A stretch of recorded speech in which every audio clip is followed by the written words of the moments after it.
myself Khyati Vyas from JNP English Medium Saraswati Group of Education. Today I am conducting this session for grade 4, subject SS. We are discussing chapter number 2, the Northern Mountains, and this is my session number 3 for this chapter.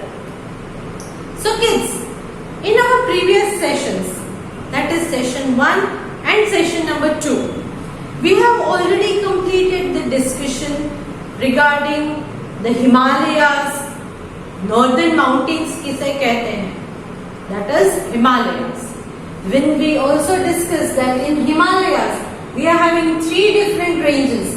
Himadri, that is Greater Himalayas, which is in the northernmost part. Then the Middle Himalayas, which are called the Himachal. And after that we have the outer Himalayas called the Shivalayas. So these are the 3 different ranges. The Himalayas, 3 different ranges. Greater Himalayas, where we have great mountains, highest mountain peaks in the world. First highest mountain peak is Mount Everest, and second one is Mount K2 or Mount Godwin Austen.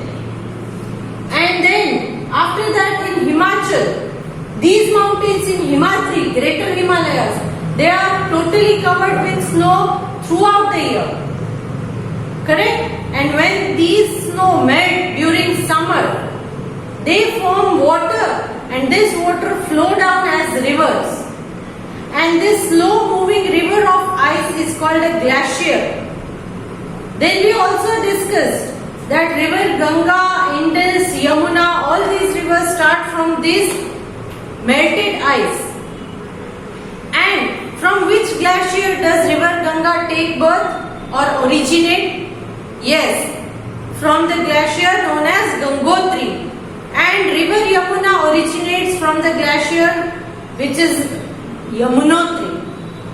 Right? So glaciers are also having their different names. After that in Himachal, you find very nice valleys are found. Correct? And the mountains are not as tall as the mountains in Himadri. Some mountains in Himachal are snow covered, but only some, not all. Then we have Shivalayas. Here in Shivalayas, there is thick forest and lots of wild animals are found there because of forest. Then we discussed regarding the mountain pass, which connects different mountains. The route which connects the mountains is called a mountain pass. Then we also discussed regarding Karakoram mountain range. Karakoram mountain range के बारे में भी हमने discuss already कर लिया है, right? Jammu and Kashmir, it lies in this range. Jammu and Kashmir, it lies in this range. Now, today's session we are going to discuss regarding the Purvachal hill range, the climate, vegetation and wildlife in the northern mountains, and lastly, importance of the northern mountains. तो Purvanchal hill range के बारे में आज हम discuss करेंगे. जैसे Karakoram mountain range है, वैसे ही पूर्वांचल हिल रेंज है. माउंटेन्स जो होते हैं वो बहुत बड़े होते हैं, हिल्स जो होते हैं वो माउंटेन से थोड़े छोटे होते हैं हाइट पर, इसीलिए उनको हिल्स कहा जाता है. देन नॉर्दर्न माउंटेन्स, क्योंकि chapters name is the northern mountains, so we will discuss regarding the climate of the northern mountain, the vegetation in the northern mountain and the wildlife in the northern mountain, and lastly importance of the northern mountain. ये northern mountains India के लिए क्यों important है, क्यों जरूरी है, that we are going to discuss in this session. Let us start with Purvachal hill range. Listen to the pronunciation correctly. It's Purvachal hill range. The Purvachal hill range lies to the northeastern part of the northern mountains. Northeastern part. I have already discussed the directions. These are the 4 main directions: north, east, west, south. Here you have northeast. Between north and east you have northeast. So this Purvachal hill range, it is in northeastern part of the northern mountains. हमारे जो northern mountains है उसके northeastern part में ये Purvachal hill range located है. These hill ranges are not very high. इन्हें hill range इसीलिए कहा जाता है because not there are mountains here. They are not very high, so they are called hills. If they are very high, then they are called mountains. But here you find hills. I'm sorry. They are covered with thick forest and are rich in wildlife. Here you find thick forest. बहुत घने जंगल है यहाँ. और क्योंकि जंगल ज्यादा है इसीलिए wild animals भी बहुत ज्यादा है. That is wildlife. These hill ranges are covered with northeastern states of. ये हिल रेंजेस कहाँ पर है? जो नॉर्थ ईस्टर्न स्टेट है इंडिया के, कौन कौन से? नॉर्थ ईस्ट में इंडिया के कौन कौन से स्टेट आते हैं? They are Arunachal Pradesh, Nagaland, Manipur, Mizoram, Tripura and Meghalaya. Once again, Arunachal Pradesh, Nagaland, Mizoram, Manipur, Tripura and Meghalaya. इन स्टेट्स में ये पूर्वांचल रेंजेस लोकेटेड हैं.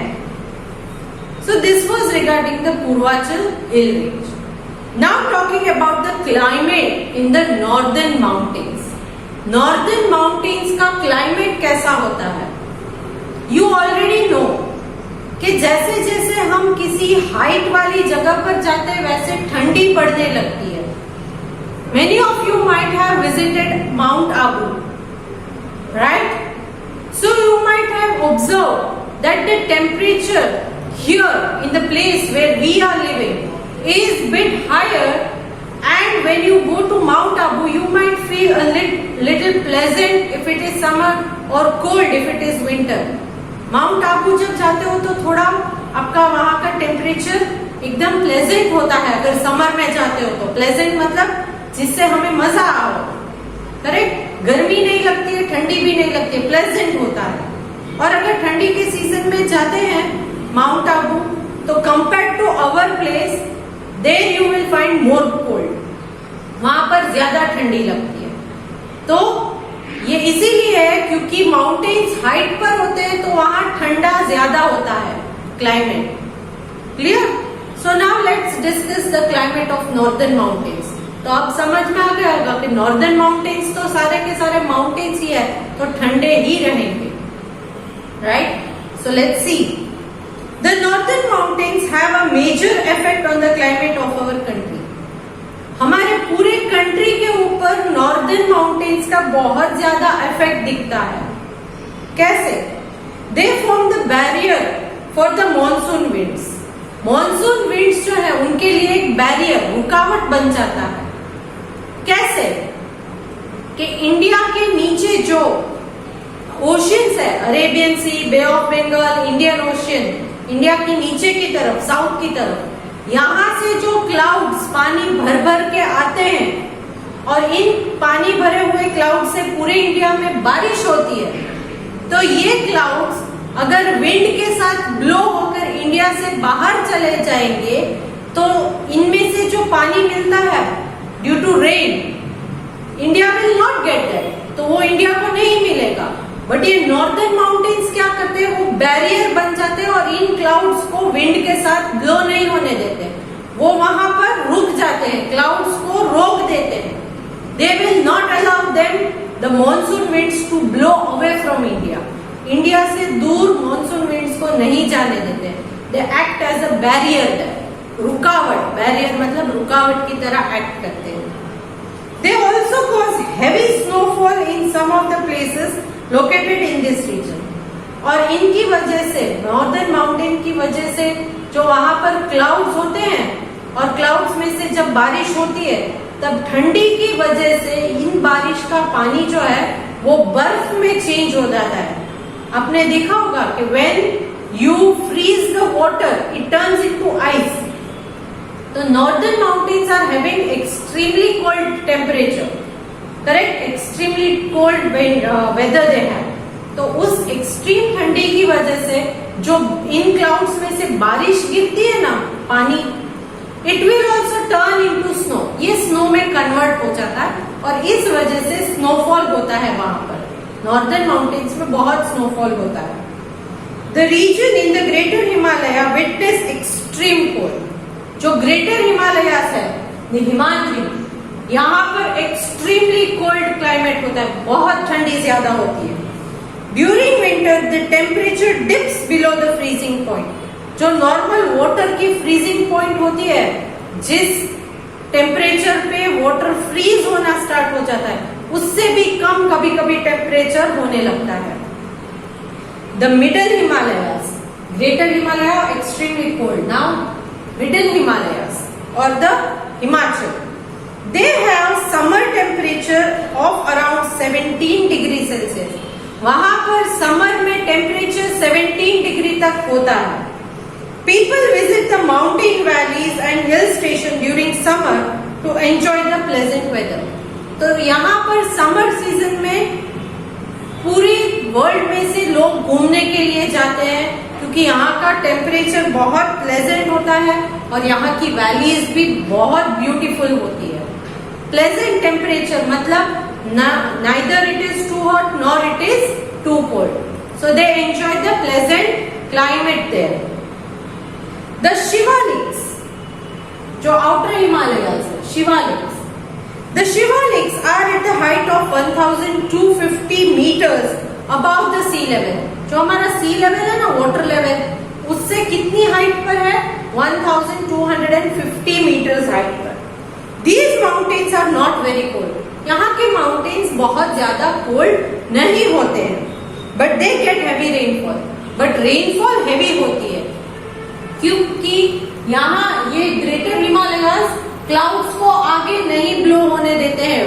The monsoon winds will not blow away the cloud, so that is why this Shivalik range will get heavy rainfall. यहाँ पर रेनफॉल ज्यादा होती है। सो this was regarding the climate of the northern mountains.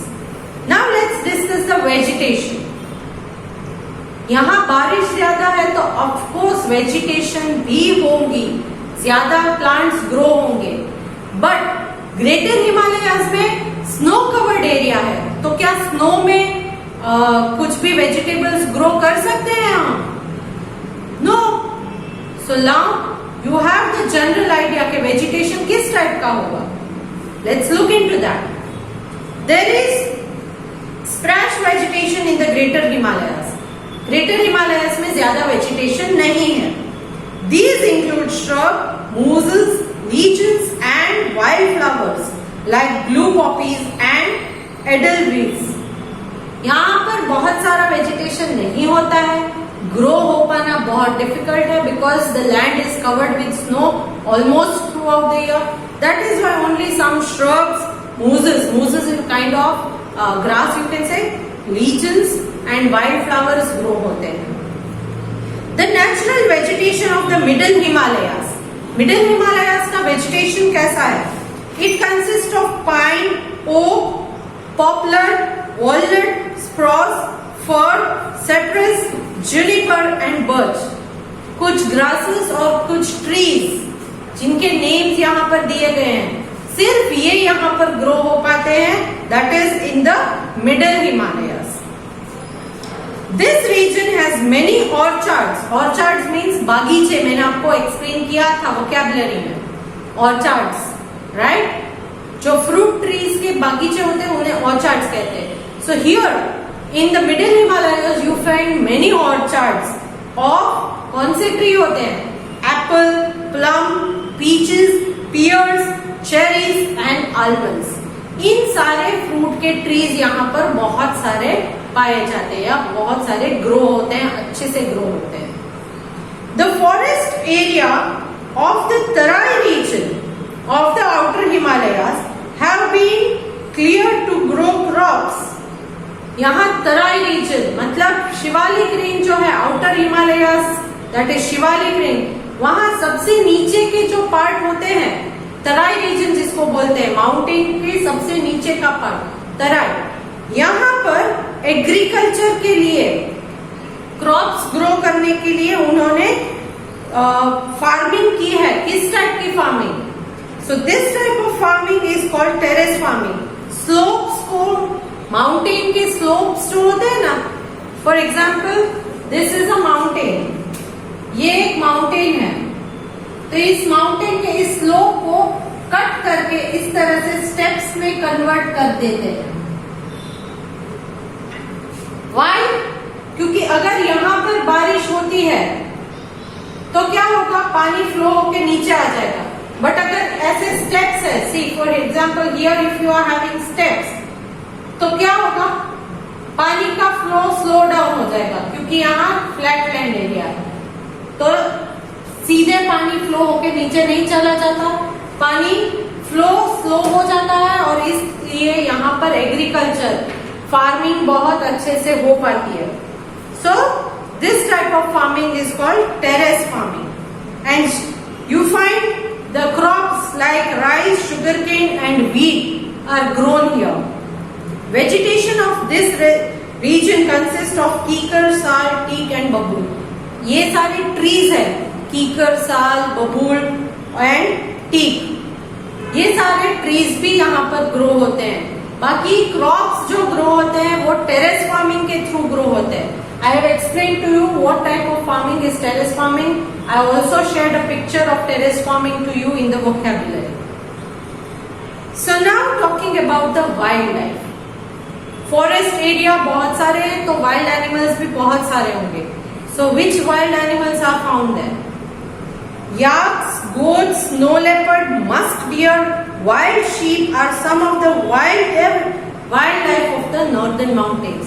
Northern mountains के wild life, wild animals में ये सारे animals, याक है, देन स्नो लेपर्ड है, गोट है, मस्क डियर है, ये सारे वाइल्ड एनिमल्स भी आप यहाँ पर देख सकते हैं। The forest in the middle Himalayan range have tiger, leopard, rhinoceros and many varieties of deers. Middle Himalayan range जो है, यहाँ पर टाइगर, लेपर्ड ऐसे डेंजरस एनिमल्स भी पाए जाते हैं। The forest of outer Himalayas, that is Shivalik range, सबसे नीचे वाले जो हैं साउथ में, यहाँ पर they have hyenas, jackals, elephants and tigers, ये सारे एनिमल्स पाए जाते हैं। There are many national parks and wild life centuries in the northern mountains. यहाँ पर वाइल्ड लाइफ सेंचुरी एक ऐसी जगह होती है जहाँ पर वाइल्ड एनिमल्स को सेफली रखा जाता है इन देयर नेचुरल एनवायरनमेंट। उन्हें पिंजरों में कैद करके, केजेस में कैद करके नहीं रखा जाता, उन्हें ओपन, खुला छोड़ दिया जाता है। एग्जैक्टली जंगल की तरह ही वहाँ की सिचुएशन सारी होती है। Okay, but these are wildlife sanctuaries or national parks, and here hunting the animals, disturbing them or harming them, causing any kind of harm to them is prohibited. Means यहाँ पर hunting करना, animals को disturb करना, उनको छेड़ना, ये सारी चीजों की मनाही होती है। ऐसे places को हम wildlife sanctuaries या national parks कहते हैं। These वाइल्ड लाइफ सेंचुरीज और national park are taken care by the government, और इनका केयर लेने के लिए गवर्नमेंट जो है वो स्टेप्स लेती है। Clear? Some of them are, कौन कौन से वाइल्ड लाइफ सेंचुरी या नेशनल पार्क है यहाँ पर? Jim Corbett national park and the Rajaji national park. ये दो ऐसे नेशनल पार्क्स हैं जहाँ पर वाइल्ड एनिमल्स को सेफली या प्रोटेक्टेड रखा जाता है। Now talking about the importance of the northern mountains. Northern mountains की importance क्या है? The northern mountains are of great importance to India. India के लिए बहुत important है। कैसे? First one, they act as natural barrier protecting the border. Natural barriers, they are the barriers which protect our borders. Because these mountains are so high, the northern mountains, the greater Himalaya especially, that people from the out of India, India के बाहर के जो लोग हैं, say for example India के north में जो neighbors हैं, China, Nepal, they cannot enter into India because it is very difficult for them to cross the Himadri. Himadri को क्रॉस करके इंडिया में एंटर होना बहुत डिफिकल्ट हो जाता है. So that is why they protect our borders. India की border को प्रोटेक्शन देता है. Next, they prevent the cold winds of the northern Asia from entering our country. Asia का जो कॉन्टिनेंट है पूरा, उसमें साउथ की तरफ जो है, से for example this is the continent of Asia and here towards the south of Asia you find India.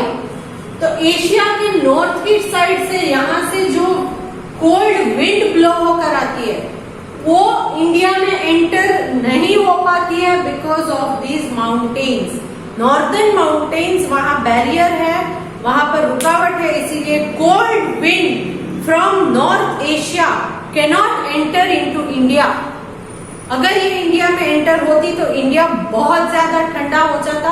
But these northern mountains they act as a barrier and they stop these cold winds from blowing into India. Next point, the forest in these mountain provide us with timber, medicine and other useful thing. यहाँ northern mountains में जो forest है, they give us timber. Timber means wood which we use to make furniture, which we use to make your doors, then the window panes, etc. are made with this wood. So it is called timber. It also gives medicine. Many plants, like for example trees and plants like tulsi, neem, they are having their own medicinal value. दवाई की तरह use करते हैं. If we are having cold, we drink tea. But in that tree we add the leaves of tulsi. So that is a plant and it has a medicinal value, right? So all these trees and plants, they are also having some medicinal value. Then the northern mountains stop the monsoon wind from going further north, resulting in heavy rainfall in the plains in India. जो India में से नीचे की तरफ से, India में नीचे south की तरफ से मॉनसून विंड्स आती है, जिन विंड्स की वजह से मॉनसून बारिश होती है इंडिया में, उन विंड्स को वो इंडिया में ही रोक देते हैं, इंडिया से बाहर नहीं जाने देते. जैसे कोल्ड विंड को नॉर्थ से इंडिया में एंटर नहीं होने देते, वैसे ही साउथ में से जो मॉनसून विंड ब्लो होती है इंडिया के ऊपर से, उसे इंडिया से बाहर नहीं जाने देते. कोल्ड विंड को अंदर नहीं आने देते एंड मॉनसून विंड को बाहर नहीं जाने देते. बीच में नॉर्दर्न माउंटेन्स इनको रोक देते हैं.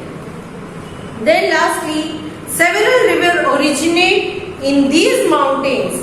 Not only provide us with water, but also help us in generating electricity and constructing dam on them.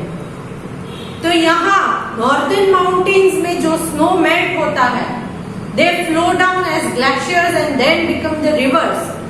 The water in this river is very much beneficial for human beings because we need water for growing crops, for cooking food, for cleaning our house, for drinking, bathing. All these things we need water, and these rivers provide us with water throughout the year. Plus, we can also generate electricity from this water by constructing dams across these rivers. So in this way, these northern mountains are very much beneficial for India. So here we come to the explanation part of this chapter.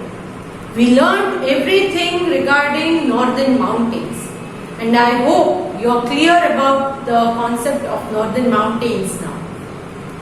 Along with this video, I am sending a worksheet that is based on today's session. I hope you will complete the worksheet by your own self with good handwriting and no spelling mistakes. Please read the chapter before we start in our next session the CW or the exercise of this chapter. If you read the chapter, you will be clear about all the questions asked in the exercise. Okay? So if you have liked this video, please click on the like icon. Bye. See you in the next session.